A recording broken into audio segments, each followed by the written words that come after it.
আসসালামু আলাইকুম কবুতর প্রেমী ভাই ও বোনেরা, আশা করি আপনারা সবাই ভালো আছেন। এসএসপি জোন পার্ক থেকে আমি সাগর আছি আপনাদের সাথে।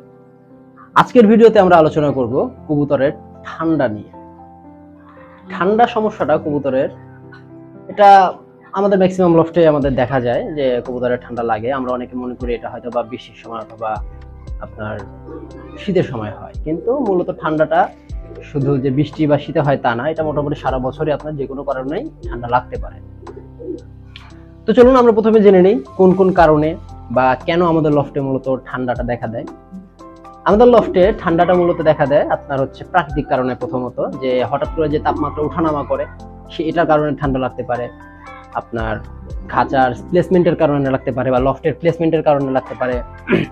যে এমন একটা পজিশনে খাঁচা বা এমন একটা পজিশনে লফট আছে যে আপনার বাতাসটা ডাইরেক্ট লাগতেছে, কবুতরের গায়ে সরাসরি বাতাসটা লাগতেছে। যদি এরকম হয় তাহলে সেক্ষেত্রে দেখা যায় কবুতরের ঠান্ডা লাগতে পারে।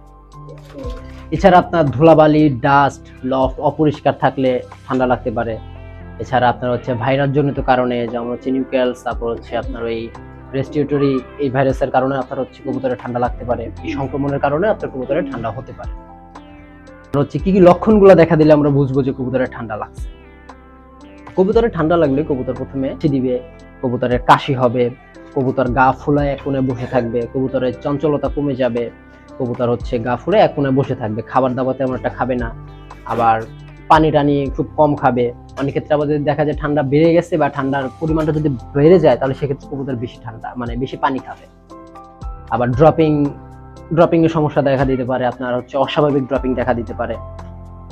এরকম আরো অনেক ধরনের সমস্যা দেখা দিতে পারে যদি কবুতরের ঠান্ডা লাগে।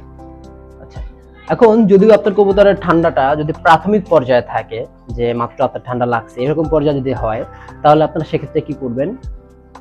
সেক্ষেত্রে আপনারা ফেক্সো সিরাপটা ব্যবহার করবেন। এটা 1 মিলি সিরাপটা নেবেন, নিয়ে 10 মিলি পানির সাথে সিরিঞ্জ দিয়ে আপনারা কবুতরকে সরাসরি ডাইরেক্ট খাওয়াই দিবেন, সকালে একবার বিকালে একবার। আর ঠান্ডাটা যদি আপনার মাঝারি পর্যায়ে চলে যায়, হ্যাঁ, যে একটু ভালোই ঠান্ডা লেগে গেছে এরকম পর্যায়ে যদি চলে যায়, তাহলে সেক্ষেত্রে আপনারা কি করবেন? অ্যালকেট সিরাপটা ব্যবহার করবেন। এটাও আপনারা সেম একই পদ্ধতিতে ব্যবহার করবেন। লিটারে লিটারে না, আপনার 10 মিলি পানির সাথে 1 মিলি মেডিসিন নেবেন, আপনারা সিরাপটা নেবেন, নিয়ে তারপরে কবুতরকে সরাসরি ডাইরেক্ট খাওয়াবেন।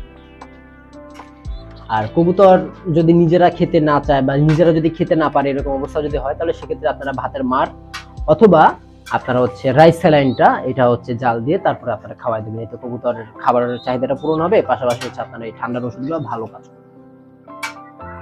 সবগুলো ওষুধই আপনারা মানুষের ফার্মেসি থেকে কালেক্ট করতে পারবেন।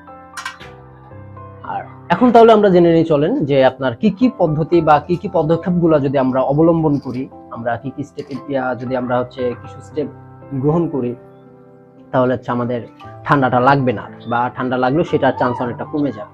এটার জন্য কি করতে হবে? আপনার লফট সবসময় পরিষ্কার রাখতে হবে, যেন ডাস্ট না জমে, যেন ধুলাবালি কম হয়, কারণ এই ডাস্ট জনিত কারণে কবুতরের ঠান্ডা লাগতে পারে।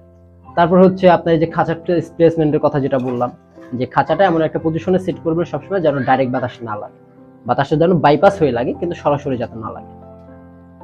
আচ্ছা, তারপরে কি করবেন? আপনার খাঁচাটা রাত্রেবেলা চেষ্টা করবেন ঢেকে দেওয়ার, যেমন পজিশনে যদি থাকে যে বাতাস লাগতেছে খাঁচাটা আপনারা ঢেকে দিবেন। আর সংক্রমিত যদি কবুতর হয়, যে কোনো কবুতরের ঠান্ডা বেশি লেগে গেছে সেটা থেকে আপনার অন্য কবুতরের ঠান্ডা লাগতে পারে, এরকম যদি হয় তাহলে সেই কবুতরটাকে অবশ্যই কোয়ারেন্টাইন করবেন, সেটাকে আলাদা করে চিকিৎসা দিবেন। তাহলে সংক্রমণে দেখা যাবে আপনার অন্যান্য কবুতরেরও হতে পারে বা পরিমাণটা বেড়ে যেতে পারে। আর আরেকটা কাজ করবেন, সেটা আমরা যে খাবারটা দেই, এই খাবারের ভিতর সবসময় আপনারা ফ্যাটের যে পরিমাপটা এটা মিলতাল করে দিবেন, একদম রেশিও করে দিবেন। যে যদি যখন বেশি গরম হবে তখন আপনারা খাবারের ভিতরে আপনার যে ফ্যাটের যে পরিমাণটা, যেমন ফ্যাট হিসেবে আমরা কুসুম ফুলের বীজ ব্যবহার করি, আমরা সূর্যমুখীর বীজ ব্যবহার করি, এগুলা রেশিওটা কমায় দিবেন আর শীতকালে একটু বাড়ায় দিবেন প্রয়োজন অনুযায়ী। আর কখনোই লফটে যে যদি গরম বেশি হয় তাহলে লফটে কখনোই আপনার ফ্রিজের পানিটা দিবেন না, এটা থেকে কবুতরের ঠান্ডা লাগবে। আবার রাত্রে জমায় রাখছেন এই পানিটা আপনারা পরের দিন দিতেছেন, এরকম কখনো করা যাবে না। এগুলো করলেও কবুতরের ঠান্ডা লাগতে পারে, তো এগুলা বাদ দিতে হবে। তো বন্ধুরা, আজকে এই পর্যন্তই। ভিডিওটি যদি আপনাদের ভালো লেগে থাকে, যদি আপনাদের উপকারে আসে, অবশ্যই লাইক, কমেন্ট এবং শেয়ার করতে ভুলবেন না। ভিডিওটি যারা ফেসবুক থেকে দেখছেন আমাদের পেজটি ফলো করে পাশে থাকুন, যারা ইউটিউব থেকে দেখছেন চ্যানেলটি সাবস্ক্রাইব করে বেল আইকনটি প্রেস করে দিবেন। আপনারা যদি কোনো টপিকে ভিডিও চান অবশ্যই কমেন্ট বক্সে জানাবেন, ইনশাল্লাহ চেষ্টা করব নেক্সট টাইম সেই বিষয়ের উপরে ভিডিও আনার। তার আগ পর্যন্ত সবাই ভালো থাকুন, সুস্থ থাকুন, আপনার ভালোবাসার কবুতরগুলোকে সুস্থ রাখুন। ধন্যবাদ।